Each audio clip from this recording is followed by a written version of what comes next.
Hey everyone, welcome back to another video. Today I'm going to answer the number one question that buyers ask me, which is, when is the best time to buy a house?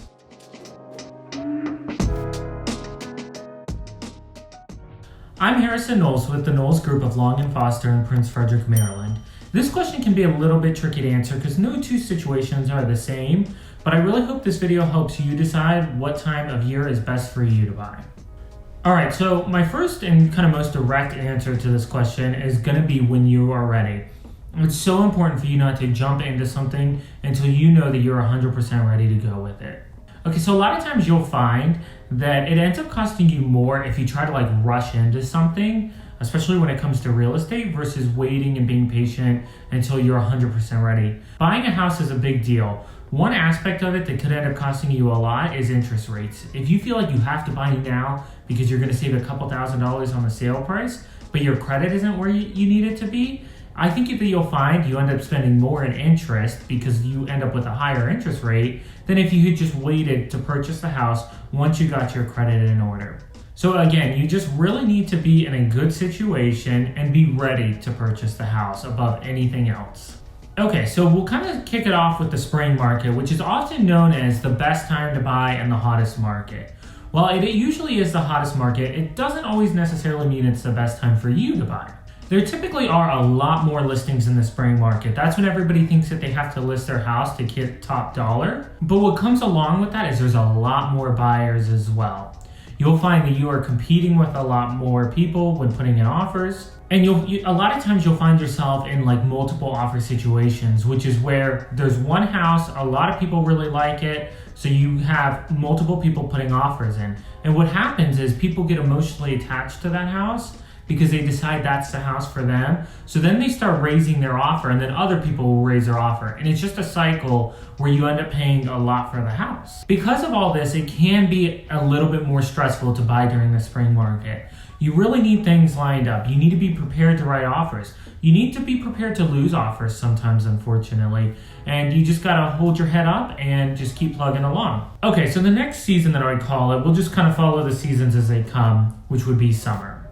I think summer can actually be a great time to buy as well, especially if you have kids. The kids are out of school, and especially if you're gonna move schools or school districts, you may not wanna do that during the middle of the school year. So it's a great time to buy a house where you can have the summer to move in, get the kids enrolled into the new school, and just get the first of the school year started off on the right foot.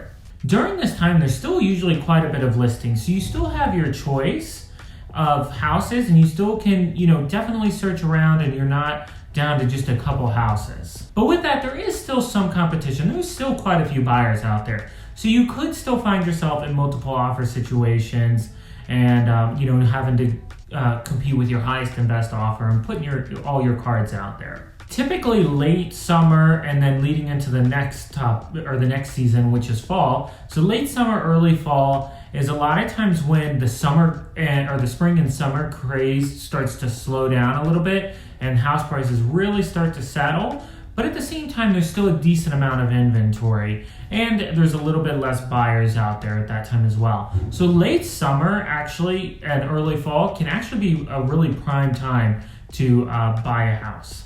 Okay, so again, leading into the fall market, again, can be one of the best times to buy because you still have quite a few listings out there. Competition has slowed a little bit, and the prices have settled a little bit from that spring craze. Now, getting into late fall, you also want to be a little bit more aware of the holidays. Just keep in mind that you are going to have to move. You're going to have your settlement, and it's going to take a couple days to get to settlement.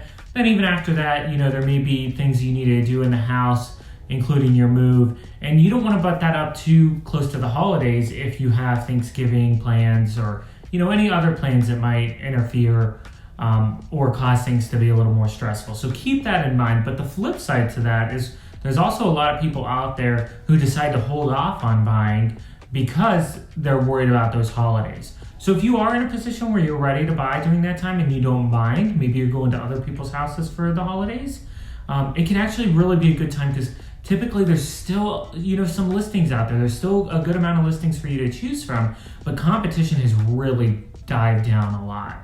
Okay, the next and final season is definitely the winter market, which is often referred to as the slowest time of year or the slowest market in real estate.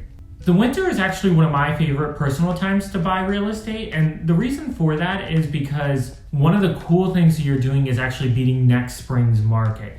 So again, typically during spring, you get a little bit of a spring craze and people get emotionally attached and try to drive up prices, and they're competing against each other.